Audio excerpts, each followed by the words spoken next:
The Millionaire CEO paused for coffee and noticed three little girls sharing a single muffin, their heads adorned with birthday hats. He couldn't quite understand it, but something within him stirred deeply. Jason Carter had no plans to pause at that cafe.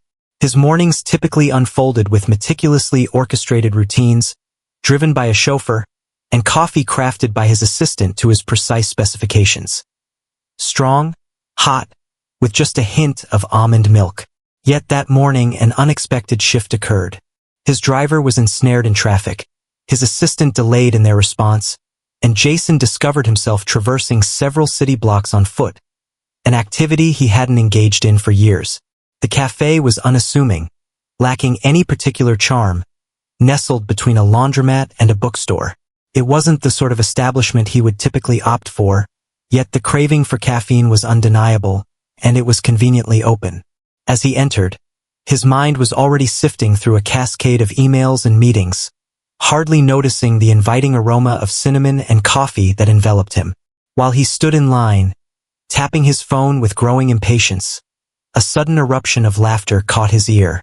In a cozy corner, three young girls gathered, each adorned with vibrant paper birthday hats.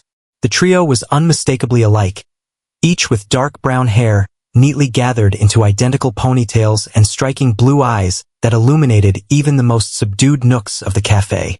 On the table rested a solitary blueberry muffin, precisely divided into three equal sections. A partially filled bottle of water rested nearby, while one of the girls delicately inserted a plastic straw into a cup, treating the act with a sense of reverence. Jason's eyelids fluttered. They possessed an unusual allure, a force that drew his gaze despite his efforts to concentrate elsewhere. Then he heard the voice of the waitress, soft yet filled with regret. "Apologies, ladies, but without a bit more cash, I won't be able to serve the cake. Perhaps we can try again another time, all right?" The girls beamed at her, neither disputing nor showing any signs of distress. One of them leaned forward and said, with a hint of cheerfulness, "That's okay. We'll extinguish unseen flames. We excel at the art of pretense."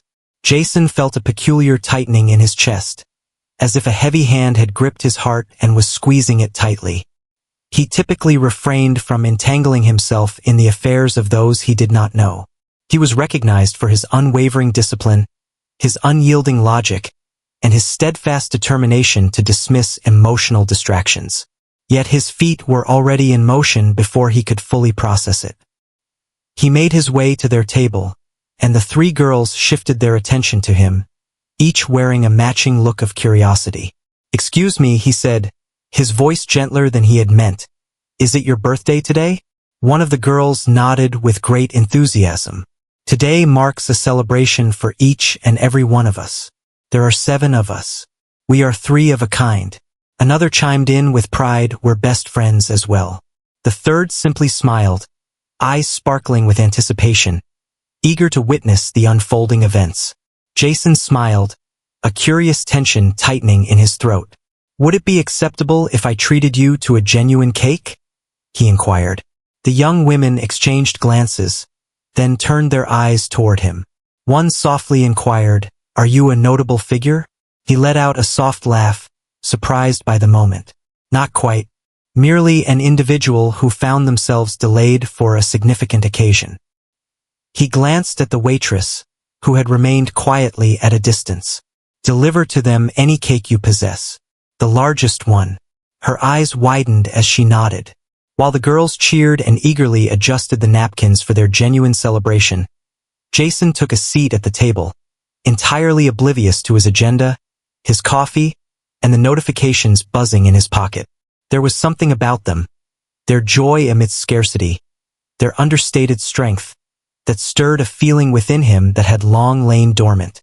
As he absorbed their chatter about school, their mother, and the melodies they had rehearsed for their birthday, he remained blissfully unaware that this seemingly simple gesture was on the brink of unveiling a hidden chapter of his life. The cake made its entrance 15 minutes later, a magnificent structure of chocolate and whipped cream, embellished with vibrant rainbow sprinkles and precisely 7 candles, as though fate had orchestrated the details from the very beginning. The young women inhaled sharply together, their hands instinctively rising to their mouths, eyes sparkling with joy and astonishment. Jason observed them intently, absorbing every gesture. The way one of them hesitantly extended a hand toward the cake as if it were a fleeting treasure, the way another fidgeted in her seat, struggling to contain the thrill that seemed to radiate from her very being. The third girl, more reserved than the others, glanced at Jason with an expression so sincere that it caused him to lose track of everything around him. "Thank you," she murmured gently, her voice barely above a whisper. "This is the most amazing birthday I've ever had." The waitress approached with a lighter, and Jason watched intently as each girl took her turn to ignite her own candle, holding his breath while their small hands steadied the flickering flame. As they completed their task, they gathered closely, eyes shut, softly sharing their hopes into the cozy atmosphere surrounding them.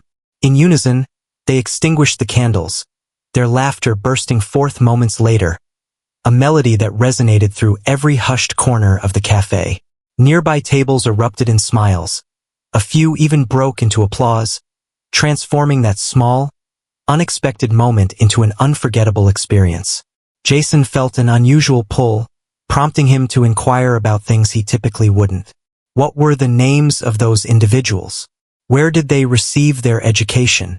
What type of cake was typically their favorite? Their responses arrived swiftly, infused with the candidness that only young minds can provide. "I'm Sophie," declared the most daring of the trio. "I'm Haley," declared the one who had ignited the final candle. "And I'm Emma," she said softly, still clutching the fork as if it were the most treasured possession she had. They shared stories of their school, revealing how Haley had a passion for science yet struggled with spelling, how Sophie was the quickest runner in her class, and how Emma once earned a gold star for a drawing of her mother cradling the moon. As they conversed, Jason observed the frequency with which they referred to their mother, noting her nocturnal work schedule and daytime slumber, her dedication to making pancakes from scratch when fatigue allowed, and her commitment to sewing their Halloween costumes despite returning home worn out. In their voices, there was only admiration, devoid of any bitterness. There was no mention of a father. Never. And Jason remained silent. The cake was almost finished when he suddenly became aware that he had entirely lost track of time. His phone, having been silenced earlier, buzzed incessantly in his pocket with calls and messages. Yet he refrained from taking it. Instead, he inquired, "Would you care for a ride home?" The girls exchanged glances and Sophie, always the daring one, gave a nod. "We reside in close proximity. However, Mother advised against walking with unfamiliar people." Jason held that in high regard. "Perhaps I could accompany you on a walk, just to ensure your safe arrival. Please refer to me as Mr. Jason." They chuckled at the seriousness of it all, yet they came to a consensus. The stroll was brief. They engaged in lively conversation throughout the journey, discussing their beloved cartoons, the stray cat that occasionally lingered by their door, and the birthday card they had created for their mom, which remained unpresented due to the absence of an envelope. Jason found it hard to recall when he had tuned in so intently, or experienced such a comforting sensation enveloping his heart. Upon arriving at the apartment building, it was evident that it had experienced more prosperous times. The paint was flaking in patches, and one of the lights in the hallway was intermittently flickering. The girls appeared oblivious. They dashed up the stairs, while Jason trailed behind, hesitating and pondering what words would come to him when their mother answered the door. A part of him considered expressing gratitude for her role in nurturing such remarkable daughters. Another part questioned whether she would even desire to see him. Yet, as the door creaked ajar, a stillness enveloped him, halting all that stirred within. The figure in the doorway donned worn scrubs, her hair gathered into a weary bun.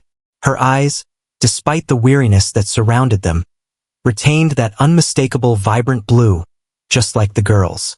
And Jason understood her deeply, not derived from an image, not by chance. He had known her long ago, prior to the moment his career took off, prior to the executive meetings and the luxury flights, prior to all else.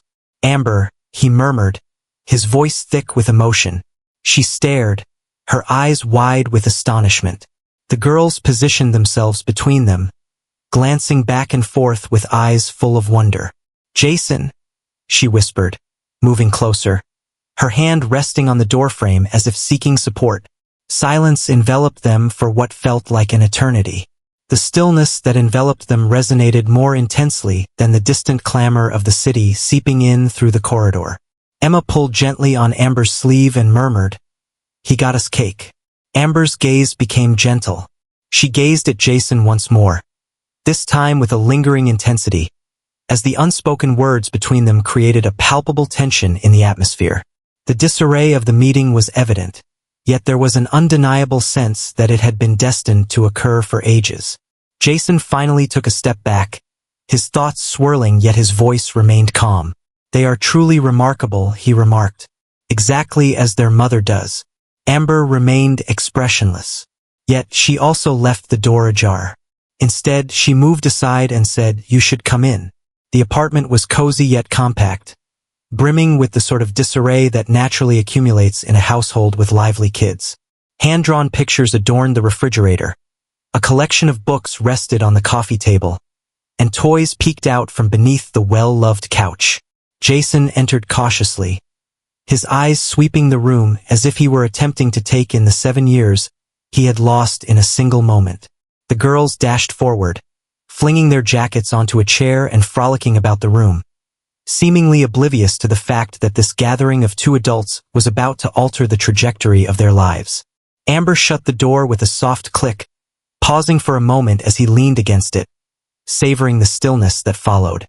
She never thought she'd encounter him again, yet here he was in her living room, as if no time had elapsed at all. However, it did. Each moment of those years felt drawn out and burdensome. Jason lingered by the entrance, caught in a moment of indecision about whether to take a seat, engage in conversation, or simply walk away. He had never experienced such a sense of dislocation, yet in that instant, all the meticulously crafted aspects of his professional identity seemed to lose their significance.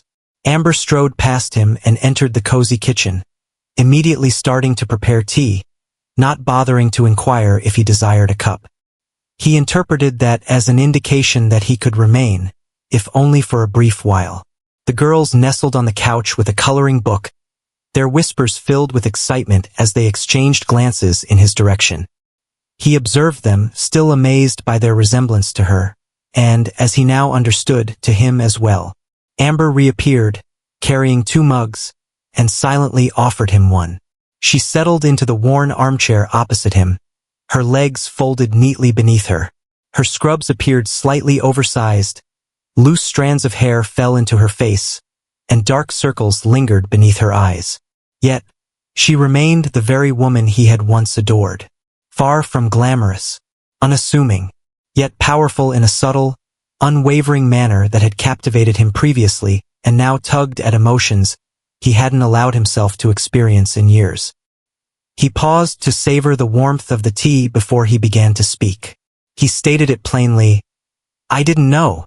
Amber gazed at her hands. "I understand." A silence lingered between them, heavy with unspoken words and unexpressed feelings. "Why didn't you share that with me?" Jason inquired at last, his tone steady yet filled with longing. She kept her gaze fixed downward. "I was going to," she said. "However, I did not. I felt a wave of fear wash over me. Your new company had just launched, and everything was progressing rapidly for you. I never intended to be the one to add complexity to your life." He blinked, grappling with comprehension. "Amber, they are my kids. You were completely justified in sharing that with me." "I know," she repeated, her voice now softer. "Yet, I found myself in a constant state of anticipation for the perfect moment. Then it became too late. At that point, I was at a loss for how to proceed." Jason ran his fingers along his jawline, attempting to make sense of it all. He cast another glance at the girls, who remained absorbed in their coloring. "They are truly remarkable," he murmured. Amber offered a subtle smile. "Indeed they are. I consider myself fortunate. They've encompassed my entire existence." Their gazes intertwined. "I realize now that I made a mistake by not sharing them with you. Yet I put forth my utmost effort." He took his time to reply. He continued to battle the tempest within, sorrow for the moments gone by, frustration at being sidelined, and uncertainty about the path ahead. Yet, none of it altered the way his heart had transformed the instant he laid eyes on those girls. They belonged to him. The truth settled within him, a quiet acceptance that now defined his being. He finally expressed his desire to be a part of their lives. "If you would allow me to," Amber hesitated before responding. Instead, she observed him intently for a prolonged moment. "That's not a choice I can determine by myself," she remarked. "Gaining their trust is essential. They have always been without a father figure. I have put in great effort to safeguard their emotions." Jason gave a slight nod. "Then I shall earn it, regardless of the time required." She glanced at her tea, then returned her gaze to him. "A challenging journey awaits you, Jason. This isn't a scenario for a brief weekend visit.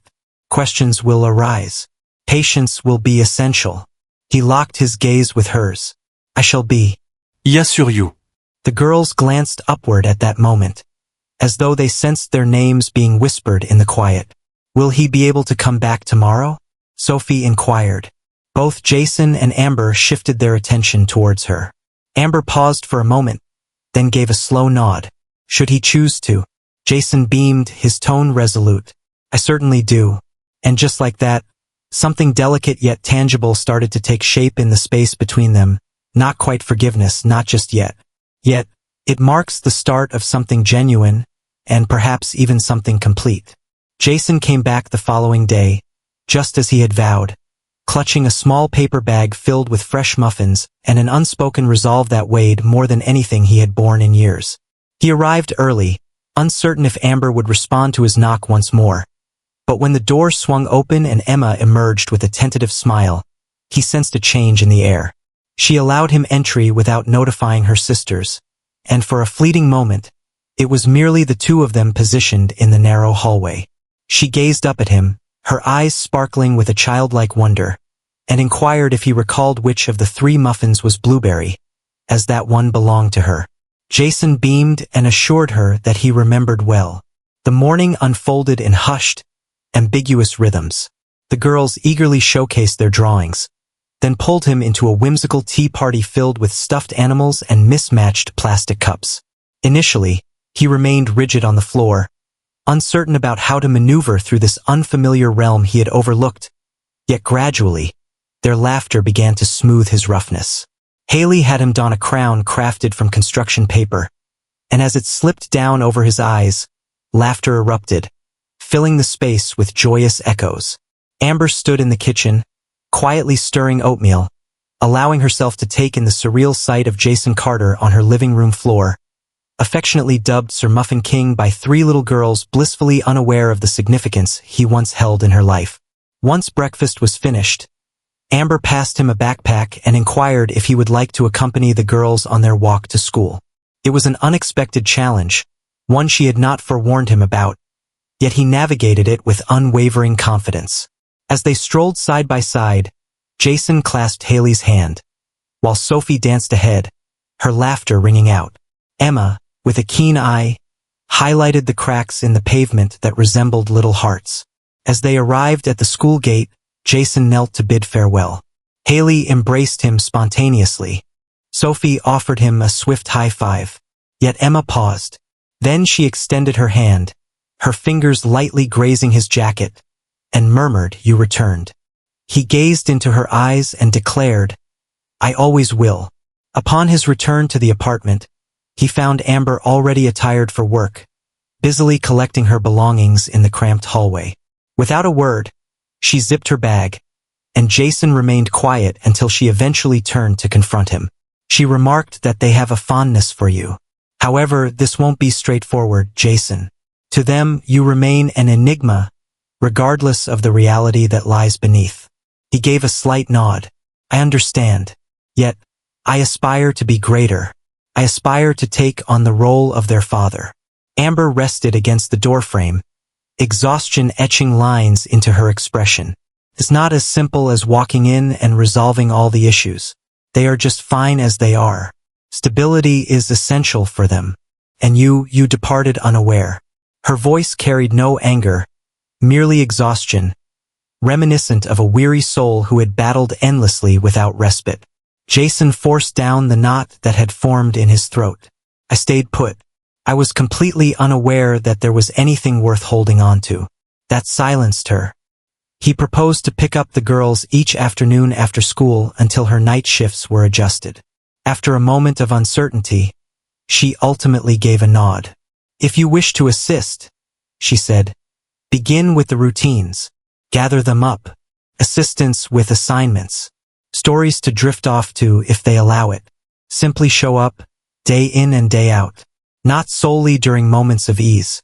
Jason made a vow not out of obligation, but because the thought of selecting any other path was simply unimaginable to him now. That week emerged as the initial true challenge. He discovered Sophie's aversion to broccoli and Emma's anxiety in noisy environments. He discovered that Haley had a passion for numbers and a fear of dogs, even the tiny ones. He assisted with math worksheets that eluded his full comprehension and meticulously cut out shapes for art projects. His fingers awkward from years of neglecting domestic tasks. The young women posed inquiries, ranging from the straightforward to the unexpectedly intriguing. "What is your profession? Are there any pets in your life? What's the reason we don't share the same last name?" And each time he responded with sincerity. He was still learning the ropes of fatherhood, but he possessed a keen sense of honesty and an unwavering commitment to be present. Thus he did so day after day. Amber observed from afar. She remained on the sidelines, yet each time she witnessed him tying a shoelace, assisting with a spilled drink, or delicately untangling a knot from Sophie's hair, a warmth blossomed within her. She recalled the man she had once adored, before wealth, before the strain, before existence transformed him into someone too distant to touch. Now, somehow, this man in her living room was starting to feel like a genuine presence once more. One evening, as he assisted the girls into their pajamas and gently tucked Emma into bed, she grasped his sleeve and inquired, "Are you going to stay while we sleep?" Jason gazed at her, a palpable ache in his heart, and said, "I'll always be here until you no longer require my presence." With a contented nod, she gently closed her eyes. Amber, poised in the hallway, caught the sound as well. For the first time in what felt like ages, she found herself believing him. By the 5th week, the routine had begun to feel like my own. It had evolved into something more profound, something that was now a shared bond among them all. Jason had mastered the route to the school, and he no longer required prompts about which backpack sported the green zipper or which one needed a thorough check for the lunchbox.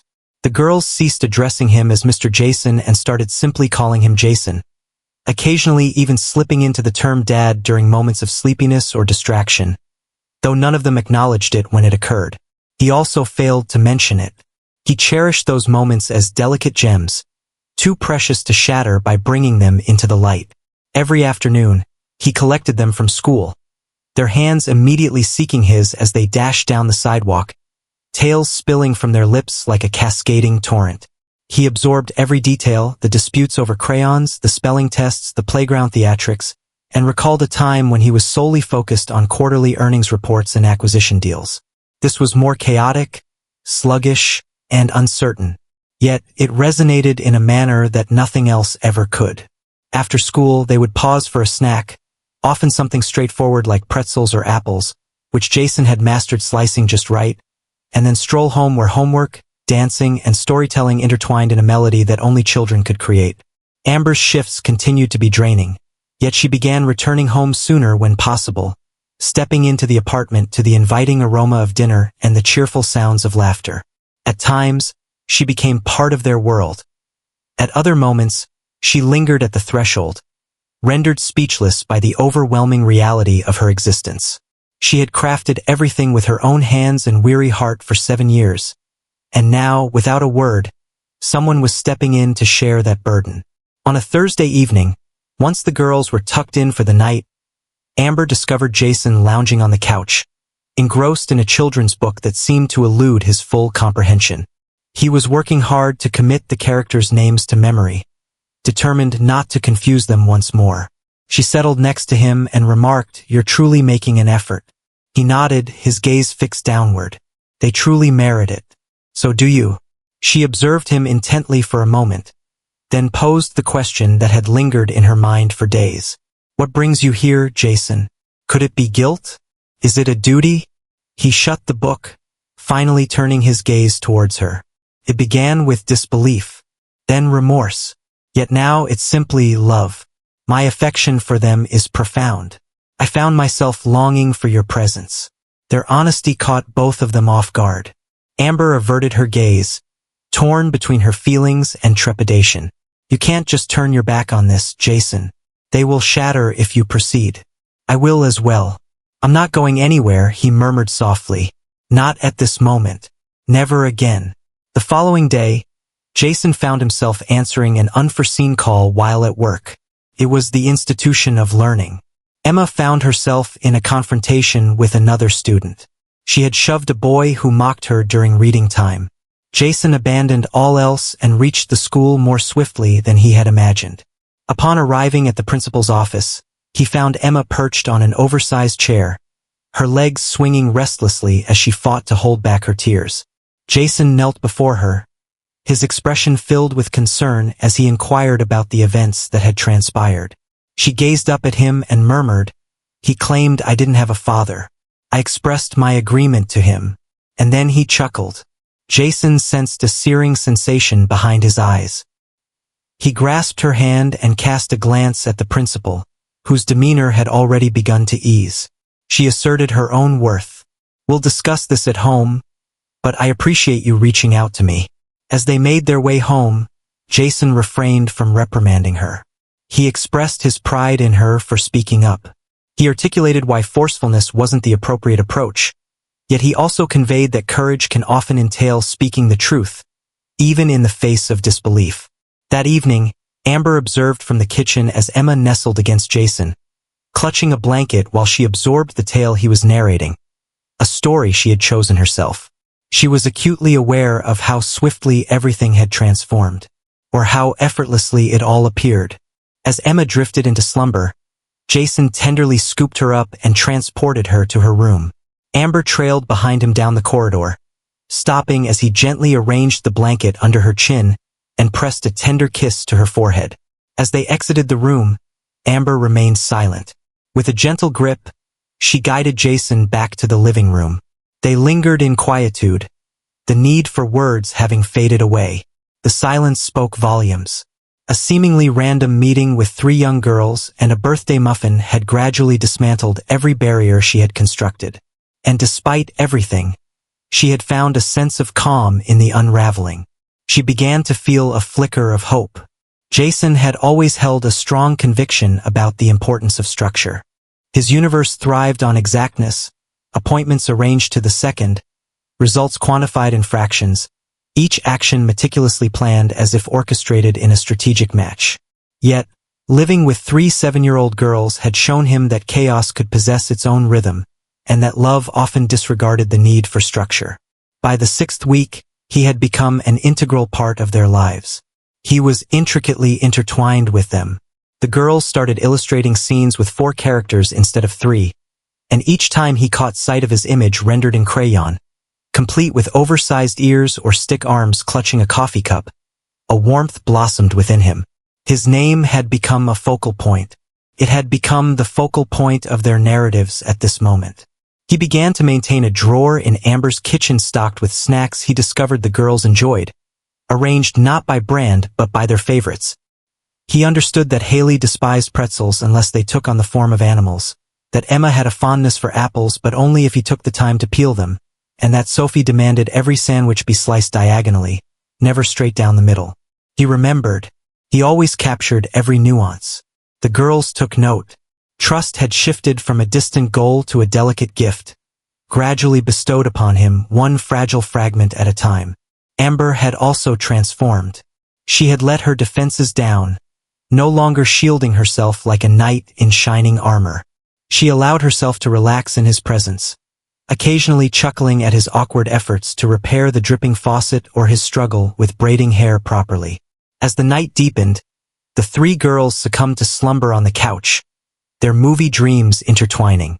With gentle care, Jason lifted each one, cradling them in his arms, and softly placed them in their beds, ensuring their peaceful rest. Amber trailed behind him along the corridor, coming to a halt at Emma's door. As he softly draped the blanket over her, Amber extended her hand and brushed against his arm. It was understated, fleeting yet genuine. In the gentle glow of the hallway, their gazes intertwined. She murmured, "You're skilled with them." He smiled and said, "They make it simple." Yet, lurking beneath the facade of their gradually mending reality, a weightier force was beginning to awaken. Amber had been experiencing migraines for weeks, dismissing them as mere fatigue, attributing them to long shifts and skipped meals.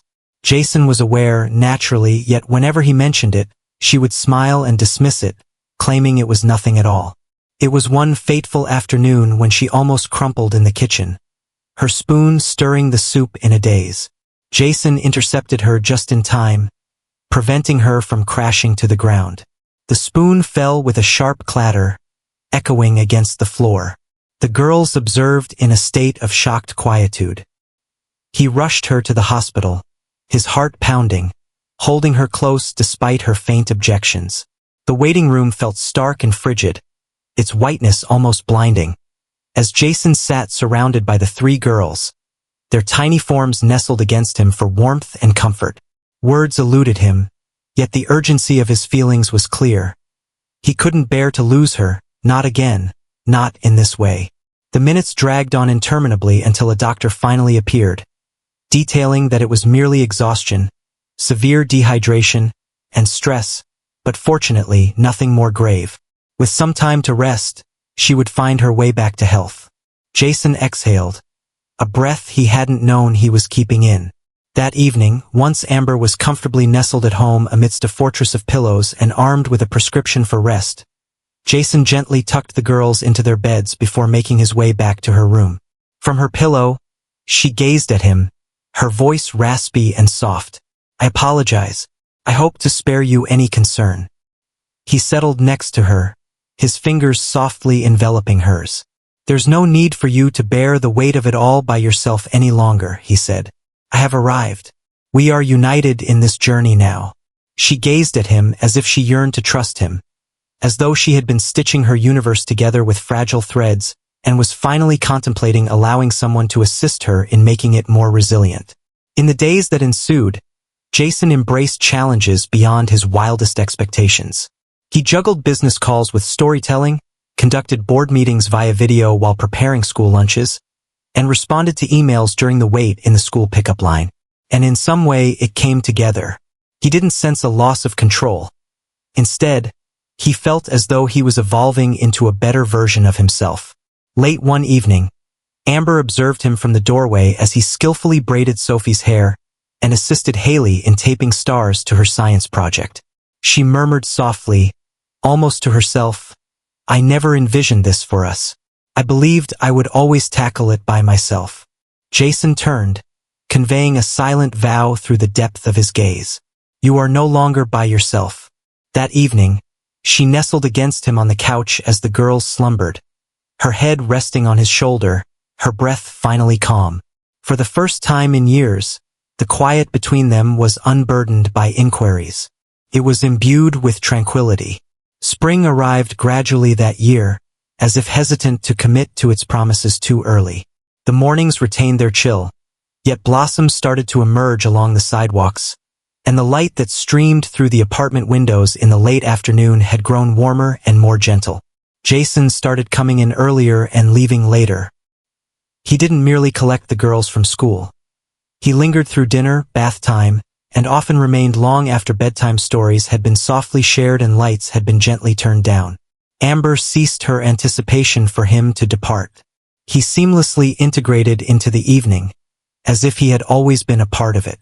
On a Thursday evening, Jason lounged on the couch, assisting Haley in cutting paper stars for her school project when Sophie emerged from the hallway, concealing a drawing behind her back.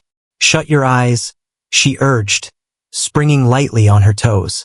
Jason went along with it, and as he opened his eyes, she presented him with the picture.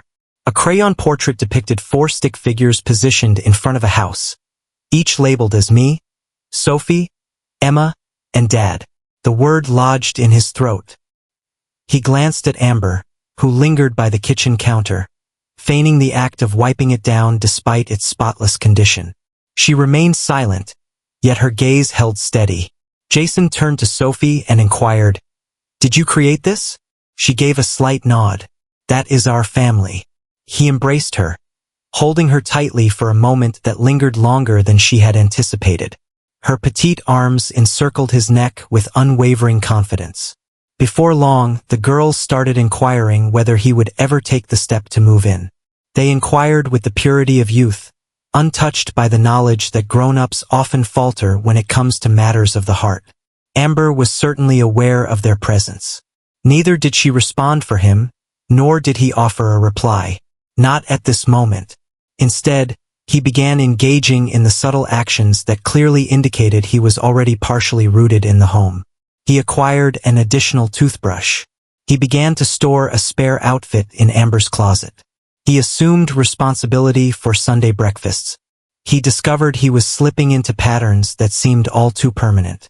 One afternoon, Amber extended an invitation to him for a parent-teacher conference. It belonged to Emma. Jason had offered to watch the girls so Amber could go alone, but she caught him off guard by asking, "Would you come with me?" The teacher welcomed them warmly, her smile radiating kindness as she spoke of Emma's development. She highlighted how Emma had become more expressive and self-assured, sharing a story about a picture she had drawn of her dad, speaking of him with a sense of pride. Jason sensed the weight of the words pressing down on his heart. Following that, Amber and he strolled back quietly. Upon arriving at the apartment, she glanced at him and remarked, "I didn't see this coming." He inquired about her meaning. "Me, them, that person, we. I never imagined I would experience this once more." Secure. Jason grasped her hand gently. "I didn't either." They refrained from voicing their thoughts about what lay ahead, at least for now, yet the atmosphere surrounding them had shifted. It was no longer shrouded in doubt. Instead, it brimmed with potential. Jason discovered lessons he never realized were essential, such as the art of braiding hair gently, recognizing when a narrative took precedence over punctuality, and bearing the burden of someone else's fatigue while maintaining a cheerful demeanor. One evening, Emma inquired about his place of residence. Upon his honest response, a look of confusion crossed her face. "Yet you find yourself here more often than there." He remained silent.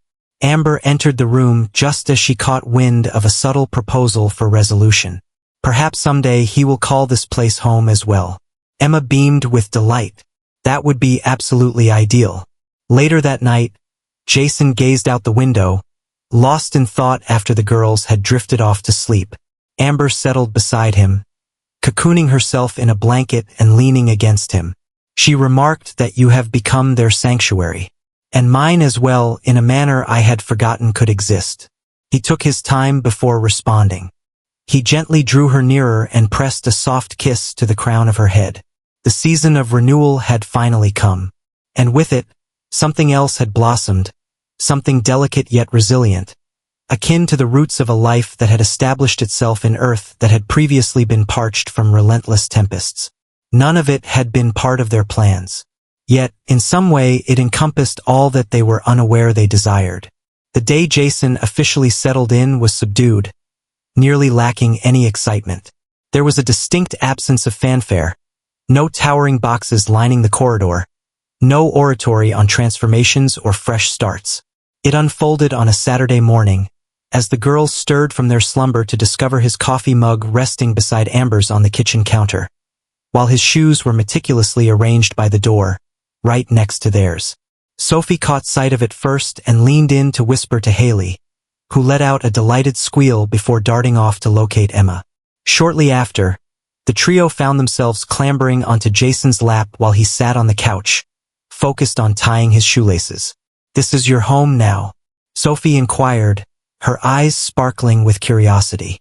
Jason glanced at Amber, who stood in the kitchen doorway, a smile on her face that she no longer attempted to conceal. He glanced over at them and remarked, "If that suits you." They responded not with words, but with embraces and laughter that resonated throughout the entire space.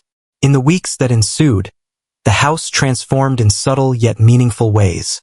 Jason assumed responsibility for the Sunday grocery runs, diligently ensuring he selected all the preferred snacks, even going so far as to text Amber multiple times from the store to verify which cereal Emma favored and which one Sophie deemed too crunchy. He assisted with school drop-offs and started to familiarize himself with the names of the other parents. The educators gestured to him with friendly waves. The girls reached out to him for assistance with their science fair projects, sought his guidance on mending broken shoelaces, and requested just one more story to be read before bedtime. He always accepted. Never. Amber resumed a daytime routine and at last began to enjoy restful nights once more. With Jason around, the evenings transformed from mere ease to a delightful lightness.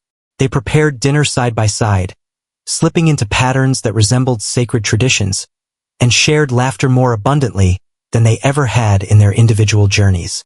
Occasionally, Amber would notice Jason gazing at the girls when they were unaware, his face alight with awe, as if he still found it hard to accept that they belonged to him. At times, she found herself repeating the same actions. One afternoon, Emma arrived home with a permission slip for a school event. A small section was labeled as emergency contact, followed by another line requesting the name of the parent or guardian. With unwavering confidence, she inscribed Jason Carter in tidy, deliberate strokes. Later that evening, when Amber laid her eyes on it, silence enveloped her. With a gentle smile, she folded the paper neatly and slipped it into her purse. A month later, the girls' school held a delightful spring concert. For weeks, they had been immersed in rehearsals, sharing hushed conversations about their song selections, crafting coordinating headbands adorned with glitter and ribbons. Jason perched in the front row next to Amber, gripping her hand firmly as the girls ascended the small stage in their matching outfits. As the music began to play, they held back their voices for a moment. Instead, Sophie approached the microphone and declared, "We wish to dedicate this song to someone truly special. Though he's just joined our family, he effortlessly brings a sense of warmth that makes it feel like the most wonderful one imaginable." Then they began to sing.